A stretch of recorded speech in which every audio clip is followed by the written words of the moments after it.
Yang penting saya datang ke ulama paling tua di Jakarta, umurnya 90 lebih, hampir 100. Dulu ulama besar di Majelis Ulama Indonesia, berasal dari Sulawesi Selatan, Profesor Kiai Haji Ali Yafi. Saya mau ketemu ini, grogi ini, serius ini. Begitu sampai ketemu dengan beliau, beliau ketawa nyantai. Saya tanya, Kiai, tolong kasih saya amalan zikir. Kira-kira apa yang membuat kita bisa sehat? Selama masih bisa ketawa berarti masih bahagia. Alhamdulillah, semua yang hadir ini insya Allah bahagia. Dari mana Ustaz tahu? Ibu Nilam tadi udah nanya. Semua bahagia, bahagia. Kebahagiaan itu kadang kita lihat pada diri orang.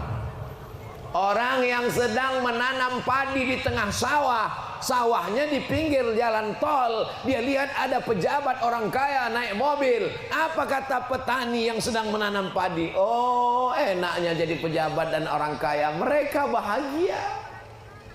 Tapi ternyata orang kaya yang naik mobil itu melihat petani makan siang di gubuk dengan istri anaknya, apa kata mereka? Bahagianya jadi petani. Terkadang kita melihat bahagia pada diri orang lain. Sesungguhnya bahagia itu ada pada diri kita kalau kita bersyukur. Kalau kita syukuri nikmat Allah ini, kita bahagia. Ibu, bapak kalau mau bersyukur sering-sering ke rumah sakit. Saya dalam sebulan itu paling enggak wajib sekali ke rumah sakit. Kalau ada jamaah sakit saya datang. Sampai ke dalam, ada orang terbaring, di sampingnya ada kotak seperti kulkas. Tapi nggak ada air dingin di sana. Yang ada hanyalah mesin cuci darah. Sudah berapa lama terbaring di sini, Pak? Sudah 3 jam. 1 bulan berapa kali kemari? Setiap seminggu, setiap 2 hari, setiap 3 hari. Sakitnya bagaimana? Bayarnya berapa? Melihat itu kita syukur kita masih sehat. Yang sakit bersyukur. Kenapa? Teman di sebelahnya kemarin sudah innalillahi wa inna ilaihi rajiun. Yang meninggal juga bersyukur. Kenapa? Dia masih meninggal dalam keadaan husnul khotimah. Yang berdiri bersyukur, yang duduk di bawah bersyukur. Ustaz Abu Somad enak ngomong begitu. Kami yang berdiri, kita sama-sama berdiri, guys. Kalian berdiri, saya juga berdiri. Tapi kalian bersyukur. Kenapa? Kalian cuma berdiri. Saya berdiri sambil ngomong lagi. Yang keempat, bagaimana meladani Rasulullah Sallallahu Alaihi Wasallam itu? Rasul itu selalu berusaha, berdoa, bertawakal. Bismillahirrahmanirrahim. La haula wala quwata illa billah. Tapi dia berusaha. Jadi kalau ada orang Islam sekarang ketika ditanya bagaimana anda menghadapi masa depan, serahkan aja pada Allah. Ini bukan ajaran Nabi Muhammad SAW.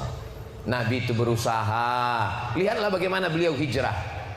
Dia berusaha nanti kalau datang malam orang kafir Quraisy musyrik mau mencincang kepalanya, maka yang tidur di tempat tidurnya itu adalah Sayyidina Ali bin Abi Thalib.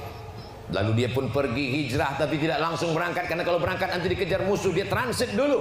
Tempat transitnya itu ada yang menemani, namanya Sayyidina Abu Bakar Siddiq. Lalu kemudian nanti dia akan bermalam 3 malam. Ada yang ngantar makanan. Yang ngantar makanan perempuan namanya Asma. Siapa namanya? Pakai alif, Asma. Karena kalau nggak panjang, Asma sesak napas. Lalu kemudian ada yang pura-pura mengembala kambing di bawah. Sebenarnya dia pura-pura mengembala kambing sambil mengawasi jangan ada satupun yang naik ke atas. Intel. Dia adalah Amir bin Fuhairah. Ada yang malamnya tidur di atas, paginya dia datang ke Makkah mencari informasi. Dia pembawa berita, media, pers. Dia adalah Abdullah. Penuh dengan persiapan. 3 hari 3 malam transit untuk menenangkan musuh. Setelah tenang barulah mereka berjalan 8 hari 8 malam, berangkat hari Senin sampai hari Senin, akhirnya sampai di Quba. Strategi ikhtiar, usaha, tawakal, la haula wala quwwata illa billah. Jadi kalau ada orang Donggala hari ini kita tanya gimana kita menghadapi masa depan, la haula wala quwwata illa billah. Saya tidak mau setelah mendengar tausiah saya bapak-bapak menjadi tidak mau berusaha. Ketika ditanya sama ibu, Pak, gimana anak kita, gimana pendidikan dia, gimana kita ke depan, serahkan aja pada Allah. Besok pagi ibu bertanya, papa nggak pergi ke laut nyari ikan, nggak ngurus pohon kelapa kita, nggak mengolah batu kita, serahkan aja pada Allah. Kalau ada suami yang model begini, ibu jangan marah, nggak usah merepen, nggak usah ngamuk, diam aja. Nanti jam 12 siang dia nanya, Ma, makan siang gimana? Serahkan pada Allah. Mesti ada usaha. Ini pisang ini untuk saya kan? Ini disediakan panitia untuk saya kan?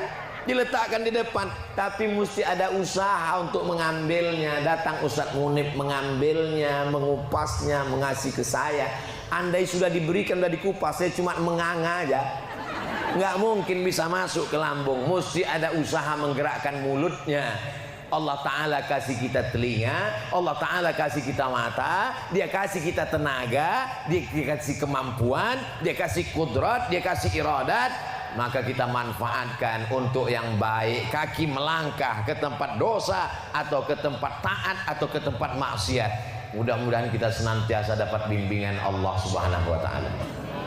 Salatullah salamullah ala Toha Rasulillah. Salatullah salamullah ala Yasin Habibillah. Tawassalna bismillah wa bilhadi Rasulillah wa kulli mujahidin lillah bi ahlil badri ya Allah. Salatullah salamullah ala Toha Rasulillah. Salatullah salamullah ala Yasin Habibillah. Kenapa Ustaz Somad tiba-tiba bersolawat? Kalau hati terasa panas, banyak bersolawat. Kalau udah solawat nggak dingin juga, hidupkan kipas angin. Kalau mati lampu, ambil kipas. Kipas nggak ada, iklan pesantren dimanfaatkan. Saudaraku yang dimuliakan.